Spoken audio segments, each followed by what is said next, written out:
7절 함께. 그 정사와 평강의 더함이 무궁하며 또 다윗의 왕좌와 그의 나라에 군림하여 그 나라를 굳게 세우고 지금 이후로 영원히 정의와 공의로 그것을 보존하실 것이라. 만군의 여호와의 열심히 이를 이루시리라. 아멘. 세상에 오신 예수님께서 우리에게 변화의 은혜를 베풀어 주셨습니다. 여러분, 변화받고 싶으시죠? 그 변화는 기준이 있어야 합니다. 변화는 말씀대로 받아야 하는 것입니다. 그 말씀대로 변화를 우리에게 허락해 주시기 위해 예수님께서 세상에 오셨는데 그 변화를 오늘 말씀을 통해 우리에게 가르쳐 주십니다. 이것을 또한 우리에게 사모하게 하십니다. 그리고 누리게 하십니다. 이미 우리를 변화시켜 주시는 은혜는 우리에게 있습니다. 그것을 깨닫게 해주신 오늘 말씀을 우리 한번 경청하겠습니다. 첫 번째 변화는 이것입니다. 스크린을 보시면 보이십니까? 같이 한번 읽어주실래요? 다 같이 시작. 고통을 즐거움으로 변화시켜 주시는 은혜. 고통을 즐거움으로, 이 변화예요. 오늘 주신 본문 1절이 이렇게 시작됩니다. 전에 고통받던 자들에게는, 이렇게 시작이 됩니다. 그래서 하나님께서 고통받는 백성들이 세상에 있음을 잘 알고 계심을 우리에게 깨우쳐 주셔요. 그런데 그 고통을 변화시켜 주시기를 무엇으로 변화시켜 주신다? 즐거움으로 변화시켜 주셔요. 그 말씀을 우리가 3절에서 볼 수 있습니다. 3절 말씀 같이 한번 읽어보겠습니다. 3절 다 같이요. 시작. 주께서 이 나라를 창성하게 하시며 그 즐거움을 더하게 하셨으므로 추수하는 즐거움과 탈취물을 나눌 때의 즐거움같이 그들이 주 앞에서 즐거워하오니. 아멘. 이 고통을 즐거움으로 변화시켜 주시는 것이 예수님께서 이 땅에 오셔서 우리에게 주시는 은혜가 될 것임을 이 옛날에 이사야 선지자를 통해 하나님께서 언약을 주신 겁니다. 그리고 약속하신 대로 이루어 주셨습니다. 그러면 즐거움으로 변화되어야 할 고통이 과연 뭐냐? 이것을 우리가 알아야 더 은혜가 되겠죠. 4절 말씀을 보면요, 표현이 이렇게 되어 있어요. 이는 그들이 무겁게 맨 멍에가 고통이고 그들의 어깨의 채찍도 고통이고 그 압제자의 막대기도 고통이에요. 그러니까 이 모든 고통들을 세상에 오시는 예수 메시아 그리스도께서 즐거움으로 변화시켜 주실 것이다. 여러분, 이것이 하나님의 약속이었습니다. 예수님께서 세상에 오셨을 당시의 역사를 조금 생각해 보면 그 말씀이 사실임을 알 수 있어요. 당시에 정치적으로 로마 대제국이 식민 정책으로 이 이스라엘도 다스렸습니다. 그 로마의 식민 정책이 너무 힘이 크고 그 다음에 부담이 엄청나게 부담으로 다가와서 이 4절에 표현된 그대로예요. 이 이스라엘 백성들이 멍에를 맨 것처럼 엄청난 짐을 안고 살았습니다. 그리고 그들의 어깨에 채찍이 가해졌어요. 폭력으로 로마 제국이 평화를 이루겠다, 그렇게 해서 정책을 펼친 겁니다. 그 다음에 압제자죠. 압제자의 막대기로 사람을 다뤄요. 그러니까 이 이스라엘 백성들이 예수님 세상에 오셨을 때 얼마나 고통 가운데 신음을 했을지 우리가 그 역사를 조금만 생각해 본다면 짐작할 수 있습니다.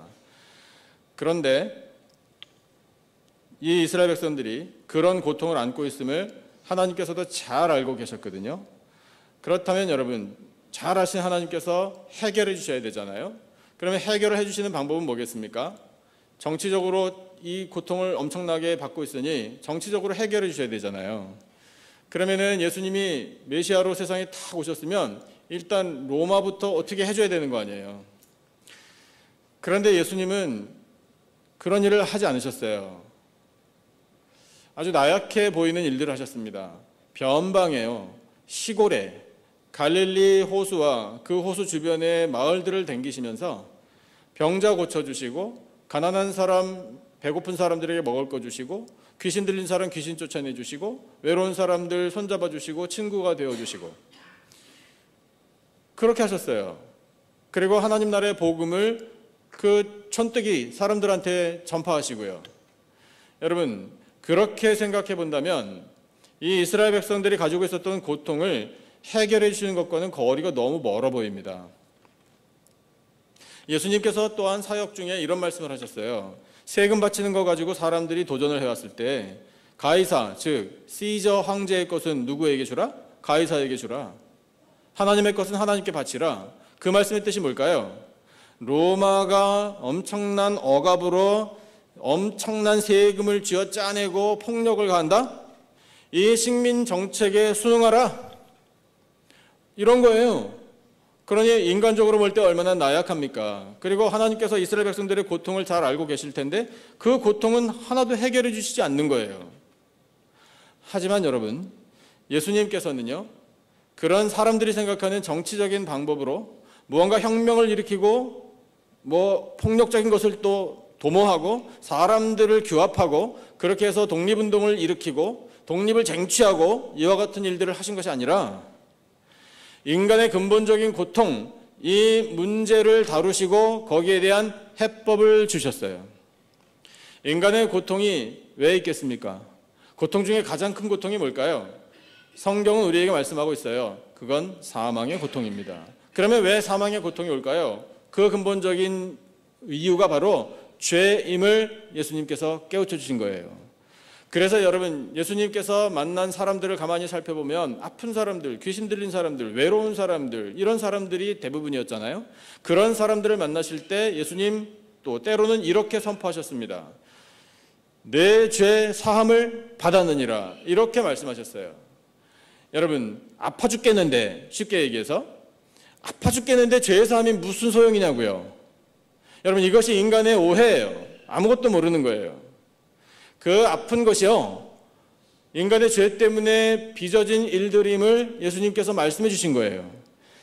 그쪽으로 몰아간다는 것이 아니라 왜 인간이 이와 같은 질병이든 가난이든 배고픔이든 억압이든 전쟁이든 이와 같은 일들로 인하여 고통을 겪는가? 왜 사망의 고통에 사로잡혀 있는가?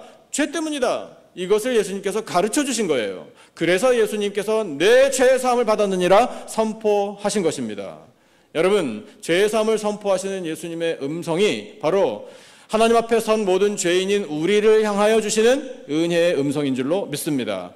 그래서 여러분, 내 죄 사함을 받았느니라 이렇게 선포를 하셨더니 친구들이 침상에 눕힌 중풍병자 지붕 뚫고 내려왔을 때 그 중풍병자가 병 고침을 얻었잖아요. 죄를 사함 받았느니라 선포하셨는데 병이 나았다고요. 그래서 자기 자리를 들고 일어나서 갔어요. 가늠한 현장에서 잡혀온 여인이요, 예수님께서 내가 너를 정죄하지 않는다, 가서 다시는 죄를 짓지 마라, 죄 사함을 선포해 주셨더니 새로운 삶을 향해서 나아갔지 않습니까? 여러분, 이것이 바로 고통에서부터 즐거움으로 변화시켜 주시는 예수님의 은혜예요. 그래서 여러분, 우리는 인간의 고통이라는 것이 근본적으로 죄의 원인이 있구나라는 것을 깨달아 알아야 하는데 그것을 하나님께서 우리에게 말씀으로 선포하고 계셔요. 야고보서 1장 15절 말씀을 보면 알 수 있습니다. 확실하게 알아요. 여러분, 같이 한번 읽어주시죠. 야고보서 1장 15절 다 같이 한 목소리로 시작. 욕심이 잉태한 즉 죄를 낳고 죄가 장성한 즉 사망을 낳느니라. 아멘. 여러분 보세요. 뒤에서부터 볼까요? 사망이 고통이죠. 사망은 두려움입니다. 그런데 그 사망의 고통이 어디서부터 왔는가? 죄에서 왔어요. 근데 그 죄의 더 깊은 곳으로 들어갔더니 뭐가 있나 하면 바로 우리 각자의 욕심이 있었던 거예요. 여러분, 이것을 우리가 아무도 부인하지 못합니다. 이 말씀을 들으시니 얼굴 표정들이 갑자기 어두워지시네요. 그건 당연해요. 왜냐하면 그렇습니다. 이렇게 할 수밖에 없으니까요. 내 속에 있는 욕심이 문제입니다. 하나님, 이것이 자라나서 죄가 되고 그 죄가 자라나니 사망이 되는군요. 이게 고통이라는 거예요. 이렇게 문제의 근원까지 하나님께서 말씀을 해주시니 여러분, 우리는 도리어 감사해야 되는 거예요. 자, 거기에 대해서 그래서 예수님께서 이제 해결을 해주셨는데 우리 말씀을 통해 어떻게 해결해 주시는지 확신을 가지십시다. 그 다음 말씀 로마서 6장 23절이에요. 같이 한번 읽어주세요. 함께 시작. 죄의 삭은 사망이요 하나님의 은사는 그리스도 예수 우리 주 안에 있는 영생이니라. 할렐루야. 아멘. 여러분, 사망이 고통이라고요. 사망이 두려움이라고요. 그러면 이 문제를 해결해 주면 되네요. 근데 해결해 주셨네요. 예수 그리스도 안에 있으면 그 사망의 고통이 영생의 즐거움으로 변화를 받습니다. 그러므로 여러분, 예수님 잘 믿으시기를 축복합니다. 예수님 영접하고 잘 믿으면요, 멸망하지 않고요, 영생을 얻게 될 줄로 믿습니다. 그러면 즐거움이잖아요. 여러분, 우리 영원히 살 건데 즐겁지 않으세요? 즐거우시면 즐거운 표정을 조금 보이시면 좋은데, 예. 여러분, 우리에겐 영생이 있어요. 할렐루야. 기쁘지 않으십니까? 너무 기쁘잖아요. 여러분, 그래서 성탄절이 기쁜 거예요. 이 영생을 허락해 주셔서 고통을 즐거움으로 변화시켜 주시려고 예수님이 세상에 오셨기 때문에 우리는 당연히 기뻐할 수밖에 없는 거예요. 이 기쁨을 어떻게 감춰요? 예수님이 세상에 오셔서 우리의 모든 고통, 사망의 고통을, 그 근본에 있는 죄, 욕심을 해결해 주시고 사하여 주심으로 은혜 베풀어 주신 예수 그리스도의 이름을 높여드리며 경배하는 우리들의 심령이 되기를 축복합니다. 예수님 세상에 오셔서 우리에게 주신 변화의 은혜 두 번째는 이것이에요. 둘째, 같이 한번 읽어주세요. 시작. 흑암을 빛으로 변화시켜 주시는 은혜. 흑암을 빛으로. 다시 한번 말씀해 보실래요? 흑암을 빛으로. 자, 오늘 주신 본문 1절에 그런 표현이 있어요. 전에 고통받던 자들에게는 흑암이 없으리로다 선포하고 계셔요. 흑암이 고통인데 지금 뭐 같은 내용이지만 단어 표현이 달라서 지금 우리가 다시 그 단어 하나하나 주목하면서 말씀을 듣는 겁니다. 흑암이란 말입니다. 우리에게 드리워져 있었던 것이. 그런데 그 흑암을 빛으로 변화시켜 주신 분이 예수님이에요. 2절을 한번 같이 읽어볼까요? 2절 우리 다 같이 한 목소리로 받들어 읽겠습니다. 시작. 흑암에 행하던 백성이 큰 빛을 보고 사망의 그늘진 땅에 거주하던 자에게 빛이 비치도다. 아멘. 흑암이 드리워져 있는 이유가 똑같습니다. 사망의 그림자 때문에 흑암인 거예요. 예수님이 세상에 오실 때에 하나님께서 보셨습니다. 무엇을 보셨나?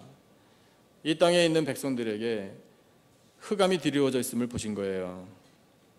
그 흑암이 다르게 표현하면 우리가 첫 번째 살펴봤던 것과 똑같아요. 사망의 두려움 때문에 흑암이에요. 그러니까 이 죽음에 대한 두려움을 극복하지 못하는 거예요. 역시 근본 원인은 죄입니다. 다 같은 맥락이에요. 그런데 이 흑암을 하나님께서 거두어 주기를 원하셨던 거예요. 그래서 독생자 예수님을 세상에 보내주신 겁니다. 예수님은 세상에 오신 생명의 빛인 줄로 믿습니다.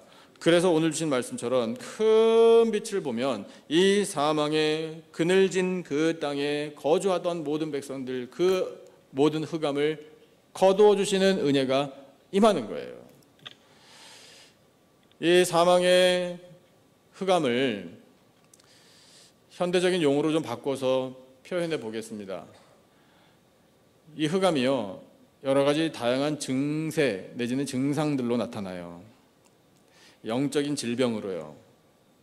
그것을 뭐 몇 가지 생각해 본다면 우울 증세 이런 것으로 표현할 수 있어요. 그다음에 낮은 자존감, 그다음에 삶을 포기하는 것, 자살 충동 이런 것들로 드러나요. 다 병이잖아요. 근데 여러분, 그게 육신의 병이 아니라 정신적인 병이잖아요. 근데 정신적인 병의 근본적인 원인이 영적인 데 있어요. 좀 마음이 우울해지는 이야기이긴 하지만 얼마 전에 한국 뉴스를 좀 보다가 한국의 연예인들 몇 명이 이렇게 스트레이트로 짧은 기간 안에 한 3명 정도가 죽었다는 뉴스를 제가 봤어요. 근데 젊다고 하기에도 조금 모자랄 만큼 어린 친구들이에요. 너무 안타깝더라고요. 근데 제가 연예가 쪽에 좀 약해요. 그래서 그 세상을 떠난 이 연예인들이, 젊은 연예인들이 되게 유명한 사람들이었대요. 그래서 아니 이렇게 꽃다운 나이에 앞으로 한창인데 인기도 많고 하다는데 어떻게 하다가 죽음의 길을 가게 됐을까? 근데 그 연예인들이 뭐 어떤 과정을 거쳐서 어떻게 죽었는지 제가 그것은 모릅니다. 자세히 살펴보지 않았어요. 그러니까 뉴스가 정확하게 자세히 안 나온 이유는 알리고 싶지 않았던 거겠죠. 뭐 이전에도 과거에도 정말 유명한 연예인들이 갑자기 자살했다 이런 소식들을 우리가 많이 접해왔지 않습니까? 근데 그럴 때마다 이 공통점이 있잖아요. 문제가 뭘까요? 영적인 데 있어요. 그리고 특별히 요즘에 하도 이 악한 말들을 인터넷에 올리고 그러다 보니까 그 정보 비난하는 말, 이렇게 모함하는 말 이런 말들이 그냥 너무 많이 공유가 되니까 그런 것들을 견디지 못해서 삶을 포기하는 그런 일들이 있음을 우리가 보고 있잖아요. 정말 안타까워요. 그 안타까운 마음으로 우리 인간의 심리를 한번 생각해 보고 우리 믿음을 가진 사람들은 어떻게 살아야 할 것인가를 고민하게 됩니다. 네, 여러분, 이 흑암이요 사람을 사망으로 몰고 가요. 근데 그 흑암에서 스스로 벗어나지를 못해요. 이 사망의 어두움을 자기 스스로 박차고 나오지를 못해요. 인간은 그만큼 연약해요. 그런데 나와야 되잖아요. 이 흑암에서부터 씩씩하게 걸어 나와야 되지 않습니까? 근데 그러려면 어떻게 해야 하나요? 스스로의 힘으로 안 되니 도움이 필요하잖아요. 그런데 그 도움을 주시는 분이 예수님이시라고요. 그래서 여러분, 예수님께서 오늘 찬양대가 찬양한 것처럼요, 말씀이 육신이 되어서 우리 가운데 거하셔요. 그 예수님이 내 안에 살아계심을 믿으면 이 흑암이 자동적으로 다 소멸되는 거예요. 그래서 우울 증세, 여러분 우리 조금 전에 말씀드린 것처럼요, 그와 같은 증세들도 다 극복해서요 즐거움이 넘치는 삶을 살 수 있어요. 예수님을 내 안에 모셔드리면 돼요. 믿어지십니까? 암만 예수님 믿어도 안 된다라는 생각부터 우리는 고쳐야 돼요. 여러분, 예수님을 믿으면 모든 것이 해결되는 줄로 믿습니다. 인생의 모든 문제의 유일한 답은 누구? 예수님밖에 없어요. 그러니까 그 예수님을 나의 삶의 주인으로 내 삶을 이끌고 가시는 분으로 영접하고 믿기만 하면은 우울 증세가 됐든 뭐 자포자기하는 마음이 됐든 낮은 자존감이 됐든 무엇이든지 간에 다 고침받을 수 있어요. 다 변화받을 수 있어요. 그래서 이제 변화를 받은 우리들은 어떤 마음을 품게 되는가? 영적인 자부심을 갖게 되는 거예요. 영적인 자부심을 우리로 하여금 갖게 해주시는 분이 바로 우리의 구주 예수님이십니다. 요한복음 1장 12절부터 14절에서 우리의 영적인 자부심을 선포해 주신 하나님의 말씀을 우리는 가슴에 새겨야 합니다. 자, 여러분 12절부터 14절까지 이 말씀 놓치지 마십시다. 우리 그런 마음가짐으로 같이 읽겠습니다. 12절부터 14절까지 한 목소리로요. 시작. 영접하는 자 곧 그 이름을 믿는 자들에게는 하나님의 자녀가 되는 권세를 주셨으니 이는 혈통으로나 육정으로나 사람의 뜻으로 나지 아니하고 오직 하나님께로부터 난 자들이니라. 말씀이 육신이 되어 우리 가운데 거하심에 우리가 그의 영광을 보니 아버지의 독생자의 영광이요 은혜와 진리가 충만하더라. 할렐루야. 아멘. 여러분, 독생자의 영광입니다. 영광의 빛이 우리에게 비춰진 거예요. 그러면 흑암은 소멸되는 겁니다. 은혜와 진리가 충만합니다. 이 은혜와 진리가 내 삶의 힘입니다. 능력이에요. 일어설 수 있어요. 흑암에서 걸어나올 수 있습니다. 여러분, 그렇게 되도록 해주신 분이 우리의 구주 예수님이셔요. 예수님을 믿으면 우리의 정체성, 영적인 아이덴티티가 세워지는 겁니다. 하나님의 자녀. 여러분, 우리 하나님의 아들, 딸들이에요. 그래서 우리는 하나님을 이렇게 불러요. 아버지라고 불러요. 여러분, 한번 저와 같이 불러보실래요? 하나님 아버지, 내 아버지, 감사합니다. 사랑합니다. 여러분, 하나님 아버지께서 우리 아버지니까 걱정 있으셔요? 혹시? 뭐 결핍이 있어요? 필요한 게 있으셔요? 필요한 거 많죠? 누가 주실까요? 우리 아버지가 주시죠. 여러분, 그것이 영적인 자부심이에요. 영적인 긍지, 영적인 자존감, 이렇게 표현할 수 있어요. 세상 사람들이 나에게 뭐라고 하더라도요, 뭐 온갖 비난을 쏟아내더라도요, 어떤 악한 말을 하더라도요, 그래서 여러분, 우리가 세상에 나가서 상처를 받더라도요, 여러분, 우리 아버지가 그것을 다 싸매어 주시고 위로해 주시고 고쳐 주실 거 아니에요. 아버지가 가만 놔두겠어요? 내 아들, 딸이 상처를 입었는데, 내 아들, 딸이 우울해하고 있는데 아버지가 가만히 있겠느냐고요. 여러분, 그 아버지 하나님의 사랑과 위로와 회복하게 해주시는 그 은혜를 완전히 깨닫게 해주시는 분이 우리의 구주 예수 그리스도이십니다.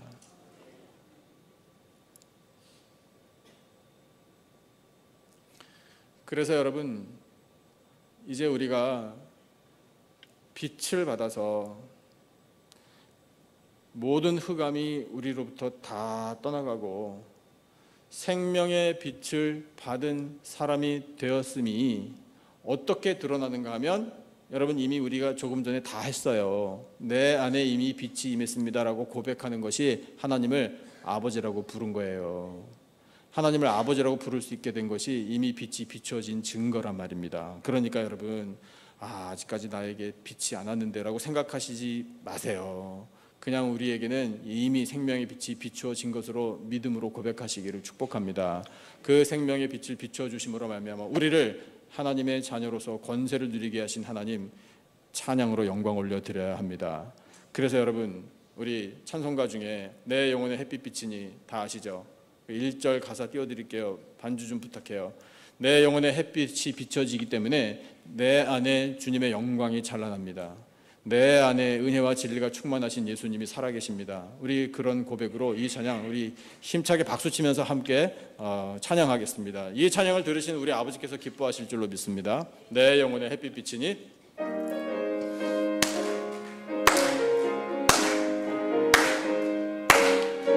내 영혼의 햇빛, 내 영혼의 햇빛 비치니 주 영광 찬란해.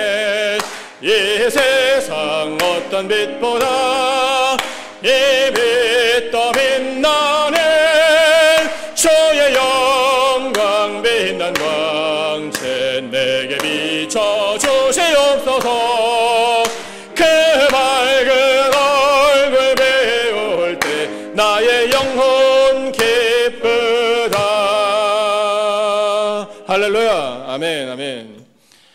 세 번째, 예수님께서 세상에 오셔서 우리에게 주는 변화의 은혜는 바로 이것입니다. 스크린 보시고 같이 한번 힘차게 읽어주시죠. 다 같이 시작. 멸시를 영화로움으로 변화시켜 주시는 은혜입니다. 멸시를 영화로움으로. 오늘 주신 본문 1절 맨 끝부분에 이런 말씀이 있어요. 이방의 갈릴리를 영화롭게 하셨느니라, 이런 말씀을 선포하고 계십니다. 이방의 갈릴리라, 멸시받았던 동네, 거기 살던 사람들은 멸시받던 사람들. 그러나 하나님께서 메시아를 보내주심으로 영화롭게 변화시켜 주셨어요. 그렇게 변화시켜 주겠다라고 약속하셨고 성취해 주신 겁니다. 그러면 멸시에서부터 영화롭게 되는 것은 어떤 것인가? 그것을 말씀을 통해 우리 확인해 보죠. 6절을 한번 같이 읽어보겠습니다. 6절 다 같이 한 목소리로 시작. 이는 한 아기가 우리에게 낳고 한 아들을 우리에게 주신 바 되었는데 그의 어깨에는 정사를 메었고 그의 이름은 기묘자라, 모사라, 전능하신 하나님이라, 영존하시는 아버지라, 평강의 왕이라 할 것임이라. 아멘. 한 아기로 예수님이 오셨습니다. 그리고 그분은 하나님의 아들로 오실 겁니다. 하나님의 아들로 오셨습니다. 약속하신 것 다 이루어졌습니다. 그 예수님, 세상에 오실 메시아, 그분에 대해서 표현하기를 어깨에 정사를 메었다, 이렇게 표현하고 계셔요. 정사, 이것은 다스리는 권세를 말합니다. 예수님이 우리를 다스려 주십니다. 여러분, 예수님이 우리를 다스려 주시면 우리는 멸시를 받던 그런 위치에서 영화로운 사람으로 변화를 받습니다. 예수님의 다스리심을 여러분 기쁨으로 받아들이시기를 축복합니다. 그 다음에 그의 이름, 예수님의 이름이 기묘자래요. 신기하고 묘해요. 정말 그래요. 예수님께서 세상에 오셔서 하신 모든 일은 사람이 할 수 있는 일이 아닙니다. 하나님께서만이 하실 수 있는 일이에요. 그 하나님의 능력으로 많은 일들을 해주신 거예요. 정말 신기하잖아요. 그리고 여러분, 어떻게 죽은 사람이 다시 살아납니까? 죽은 사람을 다시 살려주실 수 있는 분은 하나님 한 분밖에 없어요. 그 부활의 권능, 그 기묘한 일을 예수님께서 세상에 오셔서 보여주신 거예요. 그러면 여러분, 우리도 부활할까요? 제가 낮은 목소리 여쭤보니까 항상 대답이 낮아요. 여러분, 내가 부활할 것 같아요? 정말이죠? 제가 이건 좀 다그치고 싶은데요. 여러분, 고백을 하셔야 합니다. 이렇게 따라서 따라서 고백하십시오. 나는 예수님을 믿습니다. 그러므로 나도 부활할 줄로 믿습니다. 아멘이십니까? 누구에게도 양보하지 마세요. 빼앗기지 마십시오. 내가 부활해야 내가 천국 가지요. 나는 워낙 배려심이 많아서 내 옆에 있는 분들 천국 가면 그걸로 족합니다. 그런 말은 없어요. 그런 말은요, 이런 때 쓰는 거예요. 제가 점심시간에 가끔 점심을 못 먹거나 안 먹는 때가 있어요. 왜 그런 줄 아십니까? 하도 바빠서 뭐 그럴 수도 있죠. 근데요, 저는 그 마음이 정말이에요. 우리 성도님들 맛있게 점심 잡수시는 것만 봐도 에이 설마? 아니 설마 아니에요. 진짜예요. 전 정말 그래요. 이렇게 친교실을 멀리서 이렇게 보면서 이 식사의 교제, 이 식탁의 아름다운 공동체를 이루시는 것을 보기만 하면 예수님께서 광야에서 오병이어 칠병이어 기적을 베풀으셨을 때에 예수님의 마음이 조금 느껴져요. 오늘 저를 따라서 한번 그렇게 지켜보실 분, 그렇게 보시면 점심 놓칩니다. 그러니까 맛있게 잡수셔요. 여러분, 양보는요 그런 때 하는 거고요. 부활, 영생, 천국, 옆에 분을 미워하라는 게 아니에요. 내가 받아야 될 거 아니에요. 내가 예수님 믿고 내가 구원 얻고 내가 죄사함 받고 내가 천국에 들어가야 할 거 아닙니까? 그러니까 나의 고백이 있어야 한다고요. 여러분, 예수님과 나예요. 이게 우선이에요. 그걸 놓치면 안 되는 거예요. 놓치지 않으실 줄로 믿습니다. 모사, 예수님의 이름은 모사래요. 이것은 상담자라는 뜻이에요. 여러분, 세상 사시다 보면 누가 내 마음 좀 알아줬으면 이런 느낌을 받으실 때가 있죠. 이 답답한 속을 누가 알아? 아무도 몰라요. 정말 벙어리 냉가슴, 이런 느낌이에요. 같이 사시는 부부간에도 아마 그 속 다 모를걸요. 그리고 이해해주고 싶은 마음도 이제 점점 사라질걸요. 그러니까 외로워요. 군중 속의 고독이란 말이 왜 생겼겠습니까? 외롭거든요. 그러다 보니까 누가 내 마음 좀 정말 알아줬으면 속이 시원하겠다, 이런 느낌을 가져요. 근데 여러분, 사람에게 기대하지 마세요. 다른 사람은 내 마음 모릅니다. 알 수가 없어요. 그러나 우리의 모든 마음을 다 알아주시는 분이 딱 한 분 계셔요. 그분이 예수님이에요. 예수님만이 완벽한 상담자이셔요. 그러니까 여러분, 예수님의 이름을 의지하시고요. 속이 답답할 때마다, 그럴 때마다 예수님의 이름을 부르고 하나님 아버지께 기도하셔야 돼요. 하나님, 제 마음 아시죠? 제 눈물을 아시죠? 제 상처도 아시죠? 저의 답답함을 아시죠? 누구에게도 말 못할 사정을 하나님은 아시죠? 예수님의 이름을 의지하여 하나님께 고하는 거예요. 그러면 여러분, 상담자이신 예수님께서 들어주셔요. 누가 내 얘기 잘 들어주면 참 고맙잖아요. 그러면 얘기하다가 풀리잖아요. 그분이 예수님이라고요. 그 다음에 평강의 왕이라고, 하나님, 그분이 예수님이 곧 전능하신 하나님이고 영존하신 아버지이시고 평강의 왕이라고 우리에게 선포하고 계셔요. 예수님은 하나님이십니다. 예수님은 완벽한 사람이면서 동시에 완벽한 하나님이셔요. 그래서 예수님께서 왕이신 거예요. 그 평강으로 이 땅을 다스려 주실 때 세상에 평강이 임하게 되는 겁니다. 우리의 마음에도 평강이 임하게 돼요.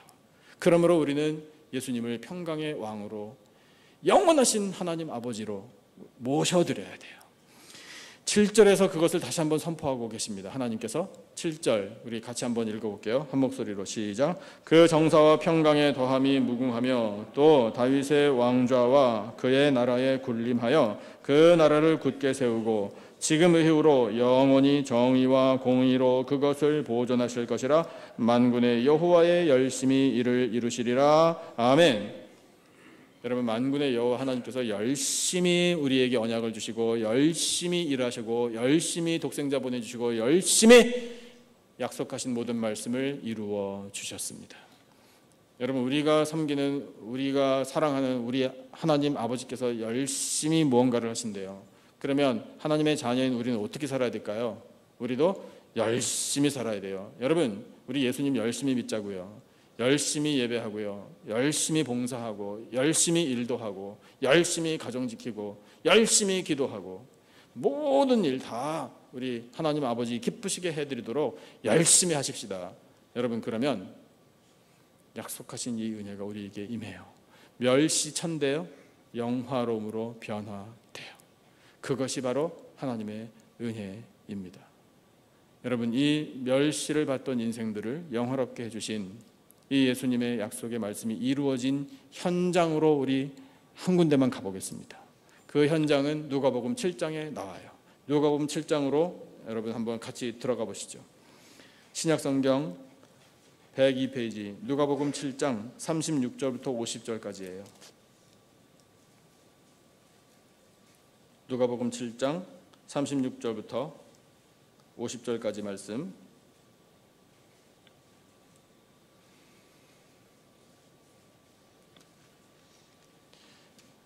거기 본문을 펴시면 요즘 성경책이 참 좋아서 소제목이 붙어 있을 거예요. 제가 가진 소제목은, 책의 제목은 한 여자가 예수께 향유를 붓다, 이렇게 되어 있어요. 여러분 책에도 그렇게 되어 있나요? 네. 누가복음 7장 36절부터 50절까지예요.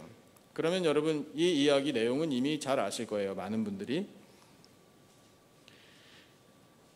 몇 구절만 같이 읽어볼게요. 누가복음 7장 36, 37, 38 세 절 말씀만 같이 한번 읽어보겠습니다. 한 목소리로 시작. 한 바리새인이 예수께 자기와 함께 잡수시기를 청하니 이에 바리새인의 집에 들어가 앉으셨을 때에 그 동네에 죄를 지은 한 여자가 있어 예수께서 바리새인의 집에 앉아 계심을 알고 향유 담은 옥합을 가지고 와서 예수의 뒤로 그 발 곁에 서서 울며 눈물로 그 발을 적시고 자기 머리털로 닦고 그 발에 입 맞추고 향유를 부으니. 아멘. 이렇게 기록되어 있어요. 조금 더 자세하게 이 말씀을 묵상해야 할 필요가 있습니다. 등장하는 여인은 이름도 소개되어 있지 않아요. 그냥 죄를 지은 한 여자래요. 낙인 찍혔어요. 그러니까 스스로도 죄인인 줄 알고요, 다른 모든 사람들도 아, 저 죄인, 저 여자, 이런 여자예요. 멸시받는 여인이죠. 근데 그 여인이 예수님에 대한 소식을 들었어요. 예수님이 어떤 집에 오셨다, 초청을 받으셔서. 그런데 우리 동네다. 근데 이 성경에는 어떤 일이 있었는지는 소개해 주지 않지만 우리로 하여금 추측이 가능하게 해주셔요. 이 여인이 예수님 만나 뵙기를 열망했던 거예요. 그러면 왜 예수님을 만나기를 열망했을까요? 아니까 보고 싶은 거 아니에요? 소문을 들었거나 이미 자기도 경험을 했거나, 그러니까 예수님을 어떻게든지 만나야 되겠는 거예요. 그 예수님을 만나서 나 이 향유를 반드시 선물로 부어드리기를 원했던 거예요. 즉, 나 예수님 이렇게 섬기며 사랑합니다. 왜냐하면 예수님께서 나를 사랑해 주셨고 내 인생을 변화시켜 주셨기 때문에 나 그 은혜에 조금이라도 보답하고 싶습니다. 나 꼭 예수님을 만나기를 원합니다. 그런 마음이 읽혀져요. 여러분 이해되시죠? 그 여인의 마음이요. 그런데 문제가 있어요. 왜 하필이면 바리새인의 집에 오셨을까? 이게 걱정이란 말입니다. 왜냐면요, 이 여인이 죄를 지은 여인이라 낙인 찍은 사람이 바리새인이에요. 꼭 그 사람이라고 단정 지을 수는 없지만 사람이 커뮤니티 안에서 죄인인지 아닌지 그것을 판결하는 사람이 바리새인이란 말입니다. 기준은 율법이에요. 그 율법에 따라 이 여인은 죄인으로 낙인 찍히고 멸시받는 사람이에요. 복음서에 보면 예수님께서 만나신 사람들이 그런 사람들이 대부분이잖아요. 멸시받는 사람, 천대받는 사람, 손가락질 받는 사람, 죄인으로 낙인 찍힌 사람들. 그런 사람들하고는요, 식사 당연히 안 하고요, 만나서 대화를 해도 다른 사람들이 뭐라고 해요. 어떻게 하루하루 살아갔는지 모르겠어요. 근데 이 여인이 예수님을 만나고 싶은데 이것을 포기할 수 없어요. 그런데 바리새인의 집에 들어가야 돼요. 들어가다가 어떤 일을 당할지 몰라요. 여러분 우리가 짐작할 수 있는 거는요, 그 바리새인이 당연히 못 들어오겠을 거예요. 이 여자가 지금 여기가 어딘 줄 알고 와? 이랬을 거예요. 말로만 하면 뭐 괜찮게요? 엄청난 비난과 폭행까지 당할 수 있는 일이에요. 그런 위험을 무릅쓰고 여인은 그래도 예수님을 만나야 되겠다라고 온 거예요. 성경이 그래도 우리에게 별로 걱정 안 하게 그 집에 무사히 들어간 것으로 보여주고 있네요. 여러분 그것도 하나님의 은혜예요. 짐작이 또 돼요. 바리새인이 그 여인 오는 것을 딱 보고 저 여자가 여기로 올 때가 아닌데 이런 판단을 했을 것 같아요. 그런데 말리고 싶었는데 말려야 되는데 못 말렸어요. 왜? 누구 때문에? 예수님이기 때문에. 예수님 여기 계신데 어떻게 막아요? 아유 얼마나 다행인지. 여러분 그러니까 은혜 아니에요? 그래서 들어왔단 말입니다. 들어와서 이 여인이 한 말과 행동을 보세요. 행동만 봐도 알아요. 말씀을 보니까요, 예수님 뒤로 갔어요. 앞에도 못 갔어요. 예수님 발 곁에 섰어요. 울었어요. 눈물의 의미를 우리가 이제 짐작할 수 있어요. 그리고 나서 그 눈물로 예수님의 발을 적시고 자기의 머리털로 예수님의 발을 닦아드렸어요. 그리고 준비해간 향유 그것을 부어드렸어요. 그 발에 입 맞추기까지 했어요.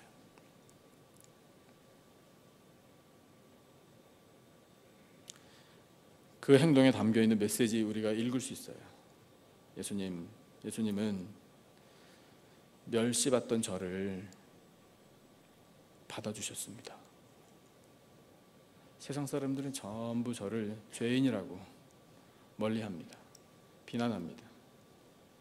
하지만 예수님은 저를 존중해 주셨습니다.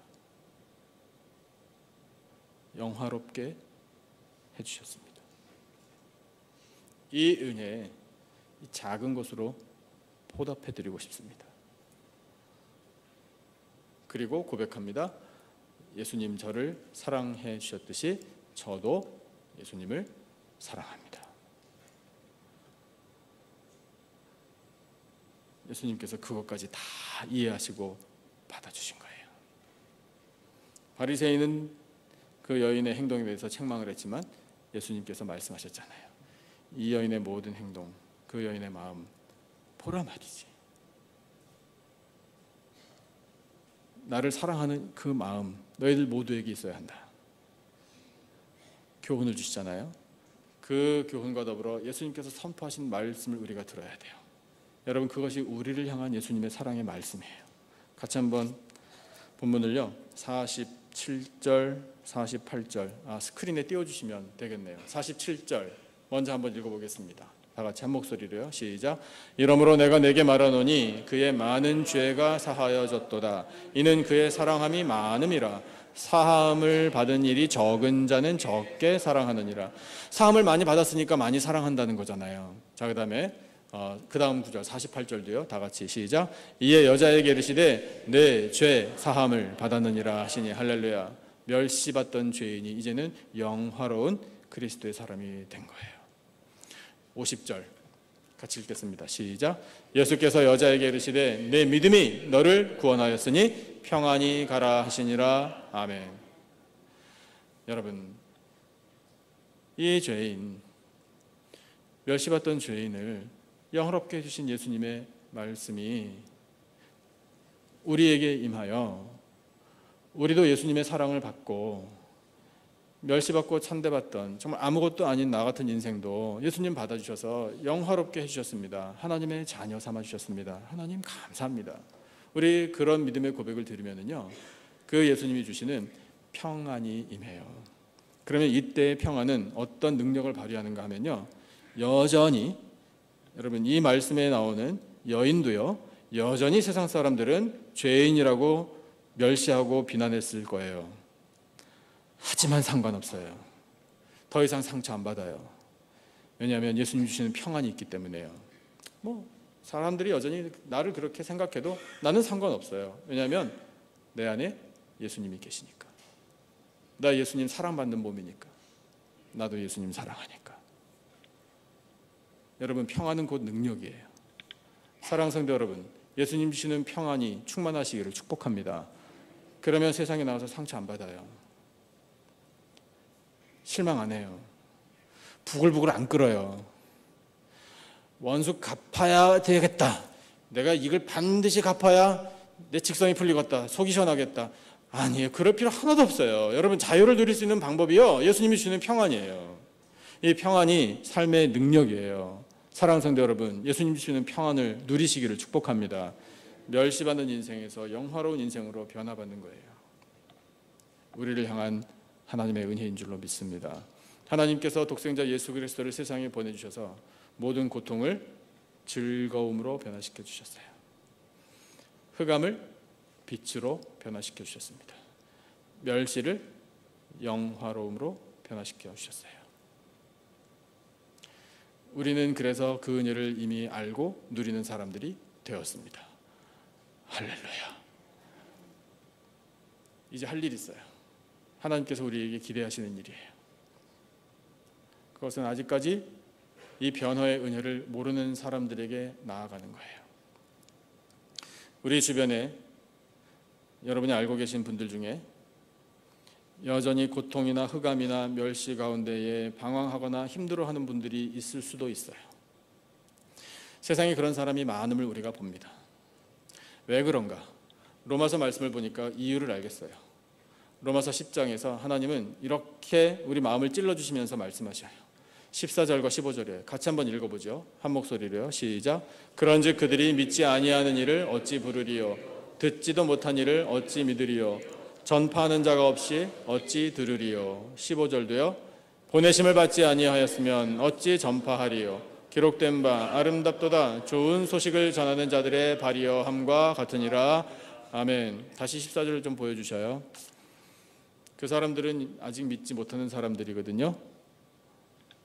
근데 왜 못 믿을까요? 왜 못 부를까요?